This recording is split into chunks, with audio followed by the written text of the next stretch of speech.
Following the Passover meal, Jesus led his disciples outside the city walls to the Mount of Olives and a garden called Gethsemane. It was a place they had often gathered during the 3 years of Christ's public ministry.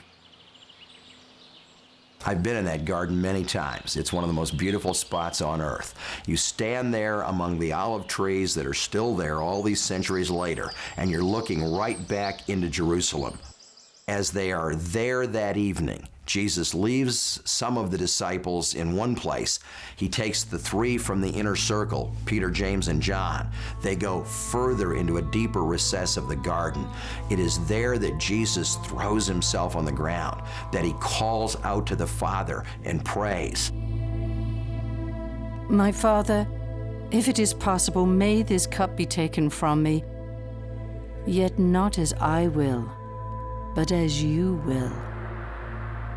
As Christ agonized in prayer, he asked God for the strength to face the ordeal he knew was about to unfold, an ordeal described by the prophets centuries earlier. We must understand that the decision to go to the cross of Calvary was first made under the olive trees at Gethsemane. And we know Jesus was under pressure because, being God, he had foreknowledge. He knew what was ahead. He knew that he was going to be betrayed by Judas Iscariot. He knew that he was going to bear the sin of the world. He knew that he was going to be crucified, that his back would be torn open. But I think the thing that he recoiled from the most was the knowledge that he who was holy and pure and sinless was going to take upon himself all that was unholy and impure and sinful. So indeed, it was the passion.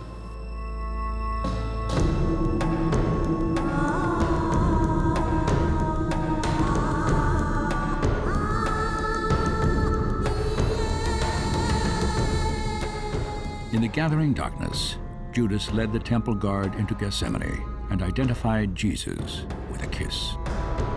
Christ's betrayal was complete, and prophecy again fulfilled. It had to happen. It had to happen. Someone had to give him away. He went with all the power in the world that he could control every single event. He went without resistance. As Christ was taken away by the temple guard, Peter leaped to the aid of his master, cutting off the ear of Malchus, the servant of the high priest. Jesus immediately healed the wounded man and rebuked his disciple. Put your sword back in its place, Jesus said.